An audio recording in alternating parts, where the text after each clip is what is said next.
అప్పుల బాధలు వెంటాడుతున్నాయా? అయితే 6 JVR వారి జాతిరత్నాలు ధరించండి. వెల్కమ్ టు మనం టీవీ. నేను రమ్య. సింగపూర్లో మళ్లీ కరోనా కేసులు పెరుగుతున్న నేపథ్యంలో అక్కడ ప్రభుత్వం అప్రమత్తమైంది. తాజాగా కరోనా ఇన్ఫెక్షన్లు 59% పెరిగినట్లుగా సింగపూర్ కమ్యూనికేషన్ డీసీజీఎస్ ఏజెన్సీ CDA వెల్లడించింది. అయితే ప్రస్తుతం వ్యాప్తిలో ఉన్న కరోనా వేరియంట్లపై ప్రస్తుతం వ్యాక్సిన్ సమర్థవంతంగా పనిచేస్తుంది అని అధికారులు స్పష్టం చేశారు. మే 10 నుంచి మే 16 మధ్య కాలంలో సింగపూర్లో కరోనా కేసుల సంఖ్య 8,000 నుంచి 12,700 వరకు పెరిగింది అని చెప్తున్నారు. అయితే అదే సమయంలో రోజువారీ ఆసుపత్రి చేరికలు కూడా 59 నుంచి 73 వరకు పెరిగాయి. అలాగే ఐసీయూలో కూడా రోజుకు సగటుగా ఒక్క కేసు నమోదవుతుంది అని అధికారులు తెలుపుతున్నారు.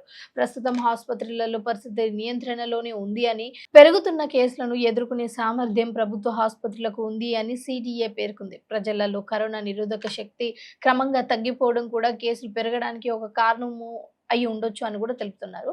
అయితే సింగపూర్‌లో ప్రస్తుతం చూసుకున్నట్లయితే ఎక్కువగా వ్యాప్తి చెందుతున్న కరోనా వేరియంట్ NB181. ఇది JN1 వేరియంట్‌కు చెందిన ఒక ఉప వేరియంట్ అని అధికారులు వెల్లడించారు. దేశంలో సీక్వెన్స్ చేసిన కేసులలో సగానికి పైగా ఈ వేరియంట్‌దేనని పేర్కొన్నారు.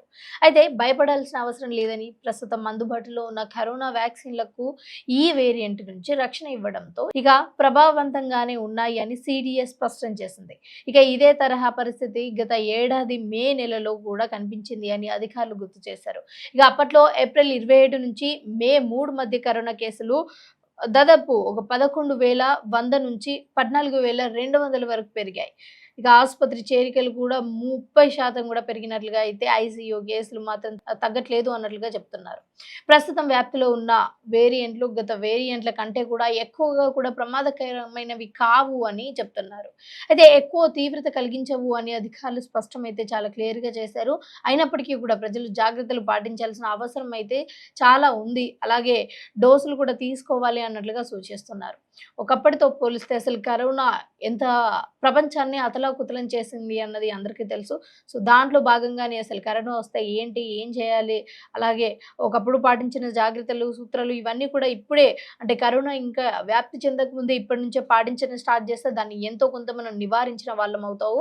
సో, ఇప్పటి నుంచే కరోనా జాగ్రత్తలు అంటే తీసుకోవడానికి ఎక్కువ ప్రయత్నించండి. అండ్ ఎవరైతే ఫ్లైట్‌లలో వేరే దేశాల నుంచి ఇక్కడికి లైక్ సింగపూర్ నుంచి ఇండియాకి వస్తున్నారో వాళ్ళు జాగ్రత్తగా ఉంటే ఇతరులకు వ్యాప్తి చెందకుండా ఉంటుంది. అండ్ ఇప్పటికైతే హైదరాబాద్‌లో అంటే ఇండియాలోనే ఎలాంటి కరోనా కేసులు అయితే లేవు. బట్ ఇప్పటికే చాలా జాగ్రత్తగా ఉండాలి అని అయితే హెల్త్ నిపుణులు సూచిస్తున్నారు. మరి మీరు జాగ్రత్తగా ఉండండి. ఎందుకంటే కరోనా వచ్చేదంటే ప్రపంచాన్ని అతలాకుతలం చేస్తుంది.